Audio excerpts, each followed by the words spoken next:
निबोधत।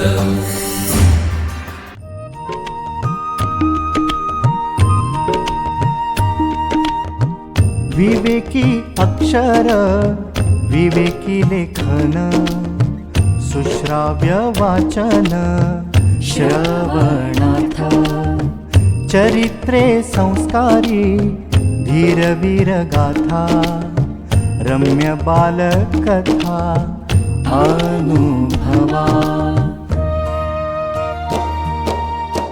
अमृताचे शब्द थोर आणि सान सगळ्यांचे कान आनंदावे चालता बोलता ऐकावे पहावे ज्ञानी होत जावे सहजची।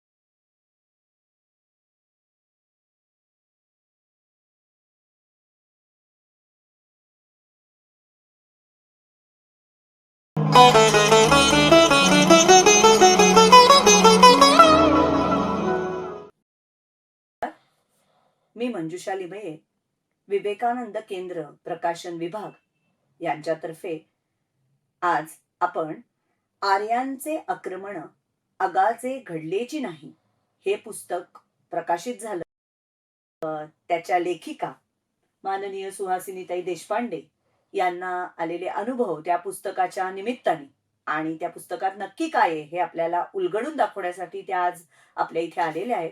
तर प्रथम मी त्यांचं स्वागत करते। आर्याचे आक्रमण अगाजी घडलेची नाही हे पुस्तक आज आपण चर्चेला घेणार आहोत। प्रथम मी सुहासिनीताईंचा परिचय आपल्याला करून देते। तत्वज्ञान व इतिहास हे त्यांचे अभ्यासाचे विषय राहिले।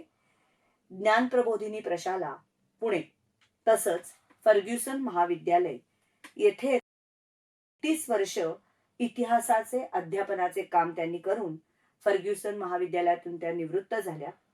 अनेक मराठीतील ललित लेख, वैचारिक, ऐतिहासिक लेखन त्यांनी केलेले आहे। अनेक पुस्तकं त्यांची प्रकाशित झालेली आहे।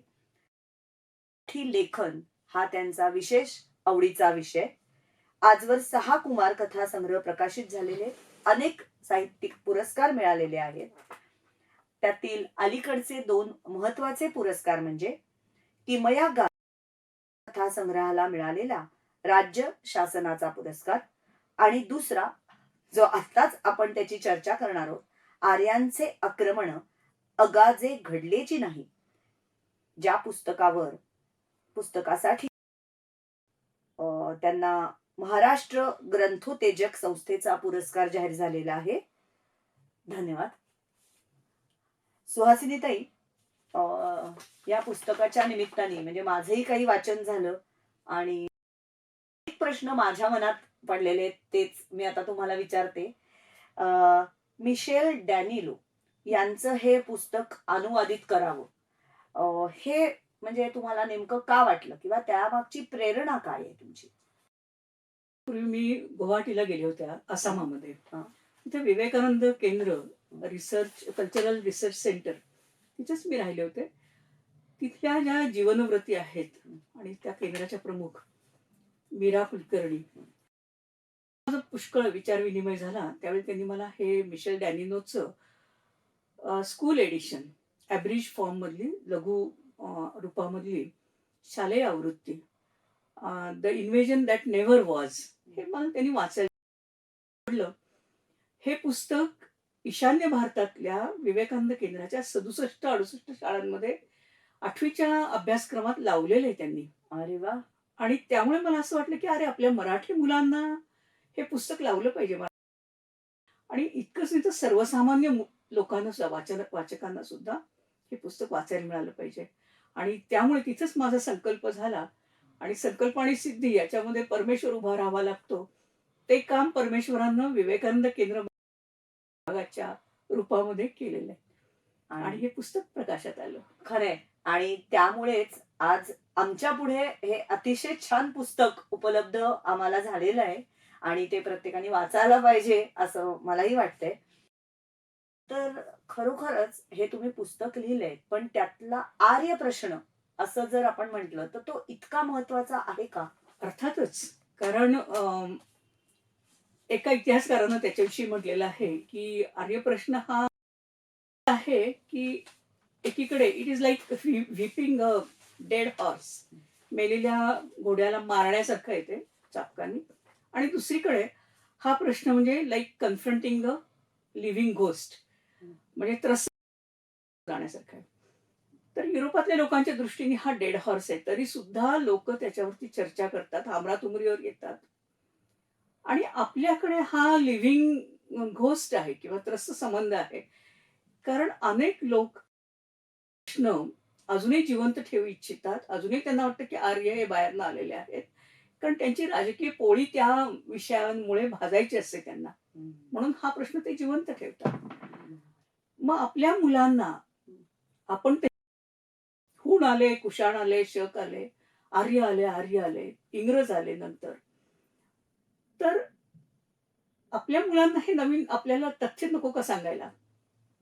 आणि म्हणून हे पुस्तक म्हणून हा प्रश्न खूप महत्वाचा आहे. मुलगा शाळेत जातो आणि त्याला काय शिकवतो आम्ही? तर तुझे पूर्वज एकतर बाहेरनं आलेले अर्धरानटी, भटके, पशुपालन करणारे आर्य, त्यांनी इथली संस्कृती उद्ध्वस्त केली, मूळ संस्कृती, आणि इथं ते सेटल झाले. आणि दुसरीकडे दक्षिणेतल्या मुलांना उलटं शिकवलं जातं, की तुम्ही या संस्कृतीचे, भारतातल्या संस्कृतीचे निर्माते आहात. आणि हे आर्य बाहेरनं जे आलेले आहेत, त्यांनी तुमची संस्कृती उद्ध्वस्त केली. तुम्हाला दक्षिणमध्ये पळवून लावलं, आश्रय घ्यायला भाग पाडलं. मग आपल्याला ही तथ्य एक राष्ट्र जर म्हणून निर्माण आपल्याला करायचं असेल, तर अशी 2 तथ्य वेगळी कशी सांगून चालतील? मिथ्या. तथ्य नाहीच अशी. अशी 2 खोटी मिथ्य शिकवून कशी चालतील? Catch them young. लहान मुलांना तिथपासूनच शिकवायला पाहिजे, की तुम्हीच आर्य आहात आणि आर्य नावाचं असं काही वेगळं बाहेरनं आलेलं कोणी नाहीये. पण म्हणजे याचा अर्थ आपल्याच समाजातले काही असे लोक होते, की त्यांनी या सगळ्या चुकीच्या समजुती पुढे म्हणा, आपल्या पुढे म्हणा, करून दिलेले आहेत असं म्हणायला लागेल. पण मग आपलं साम्राज्य इथे दृढ करण्याच्या दृष्टीने ब्रिटिश जेव्हा आले किंवा ते जेव्हा हे असं बघत होते, त्यावेळेला त्यांनी या मिथकाचा काही उपयोग केला? मग हे युरोपियन लोकांनीच हे मिथक निर्माण केलेलं आहे. आणि हे मिथक त्यांनी एवढ्याचसाठी निर्माण केलेलं आहे युरोपियनांनी, की त्यांना या ठिकाणी एक तर साम्राज्य निर्माण करायचं होतं आपलं, दृढ करायचं होतं. आणि दुसरी गोष्ट अशी, की आणि धर्मप्रचार करायचा होता, ख्रिश्चन धर्म. म्हणजे साम्राज्यवादी, ब्रिटिश साम्राज्यवादी आणि ख्रिश्चन मिशनरी ही एका नाण्याची 2 बाजू आहेत. या वेगळ्या नाहीच आहेत. आणि त्यामुळे त्यांनी हे मिथक त्यांनी, आणि याच्यामध्ये सगळ्यात महत्वाचं जर वाटा असेल तर 2 व्यक्तींचा आहे. एक म्हणजे मॅक्स म्युलर, जर्मन पंडित. त्यानं ऋग्वेदाचं ऋग्वेदाचं इंग्रजीमध्ये भाषांतर केलं. आणि ते, की मी हे भाषांतर करतोय ते अशा पद्धतीनं करतोय. इतकं विकृत भाषांतर त्यांनी केलेलं आहे, किंवा त्याचं संस्करण इतकं विकृत केलेलं आहे, की त्यांनी असं आपल्या पत्नीला पत्र लिहिलेलं आहे, की हे भाषांतर वाचल्यानंतर ज्याच्यापासनं भारतीय संस्कृती आणि भारतातलं जे काही उत्तमातलं उत्तम आहे ते फळलं फुललेलं आहे. तर ते मूळ हे वेद आहेत. त्या वेदाचं संस्करण मी अशा तऱ्हेनं केलेलं आहे, की हे वाचल्यानंतर भारतीयांना आपल्या या पूर्वजांची लाज, या वेदांची लाज वाटेल. आणि म्हणून त्यानं हे मिथक एकतर तयार केलं. म्हणजे त्याचं विकृतीकरण करून हे मिथक त्यांनी तयार केलं. दुसरी गोष्ट म्हणजे मेकॉले आहे, लॉर्ड मेकॉले. आपण ज्यांनी इंग्रजी शिक्षण या, म्हणजे शस्त्रविजयापेक्षा तुमच्या संस्कृतीवरती आघात करणं, संस्कृतीवर विजय मिळवणं. लेखणीने जो विजय मिळवला जातो तसा. आजही पहा ना, तुमच्या मराठी शाळा धडाधड बंद पडतायत. जी मराठी प्रांतांची पण गोष्ट आहे. आणि सगळीकडे इंग्लिश शाळांना किती प्राधान्य आपण देतो आहोत. आजही आमच्या मनावरती, म्हणजे इंग्रज निघून गेले, पण आजही आमच्या मनावर त्यांचं राज्य आहे.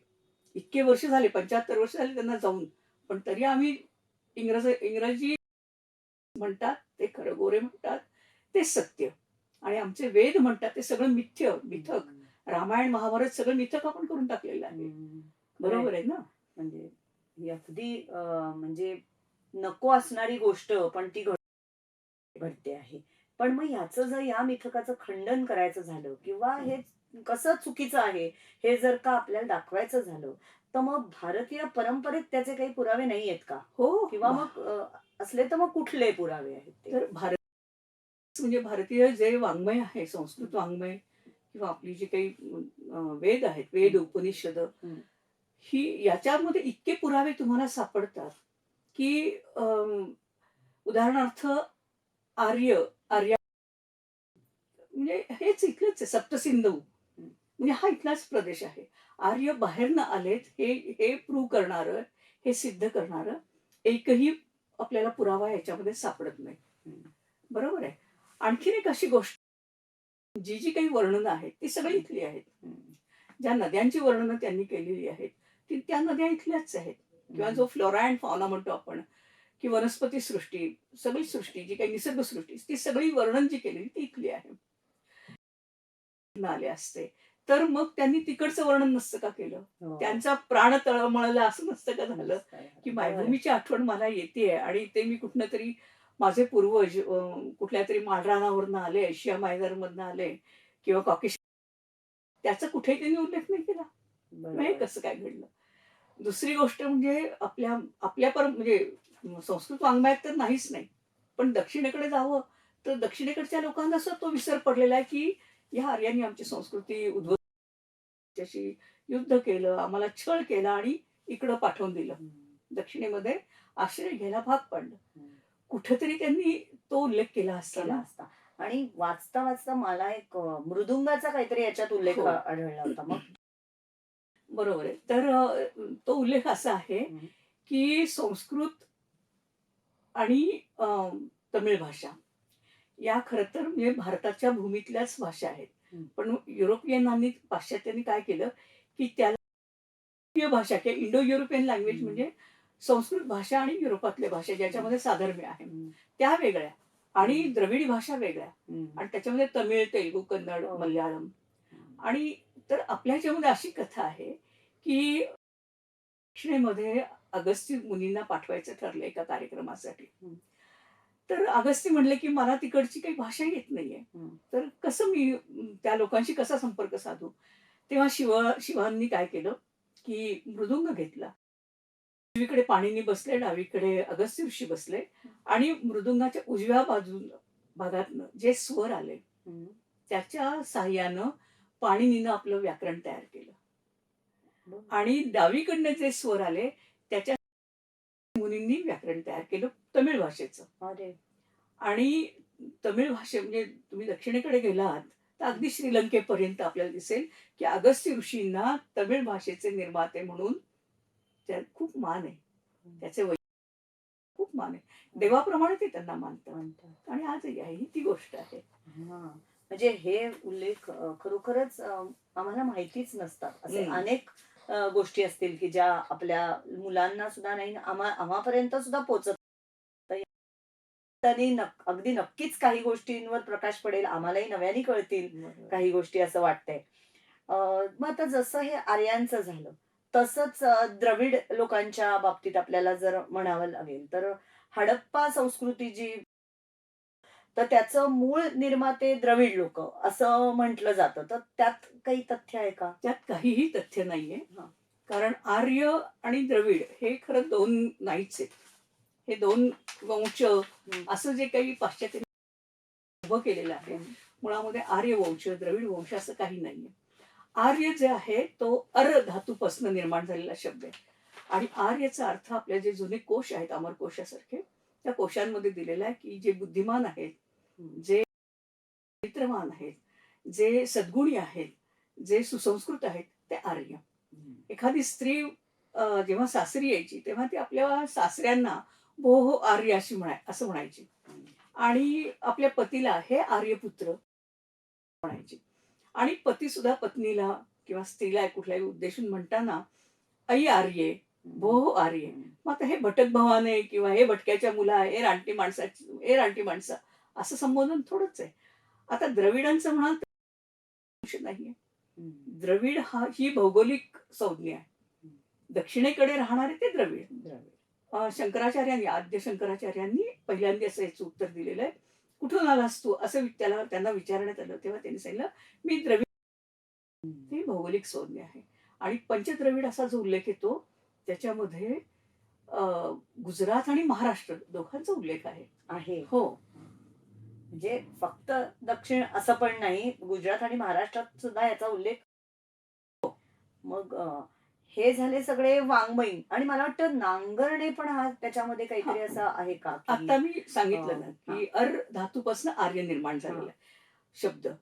अर याचा अर्थ नांगरणे. आता जेव्हा तेव्हा त्याचं भटकं जीवन संपुष्टात आलं आणि त्याची संस्कृती सुरू झाली. तो सुसंस्कृत व्हायला त्यांनी सुरुवात केली. म्हणून आर्य हा शब्द आहे सुसंस्कृत अशा अर्थी तो घेतलेला आहे.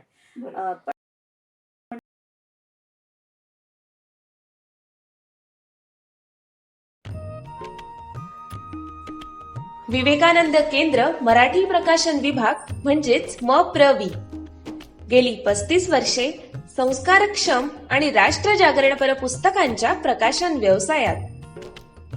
135 हून अधिक पुस्तके, 10 लाखांहून अधिक प्रतींची एकूण विक्री, कार्यकर्त्यांना उपयोगी पडेल अशा माहितीची विवेकशलाका आणि केंद्राच्या देशभरातील कार्याचा परिचय करून देणारी कार्यदर्शिका. संपर्क अश्विनी हाईट्स, पहिला मजला, ग्राहक पेठेजवळ, टिळक रोड, पुणे 30. संपर्क क्रमांक 9881061686.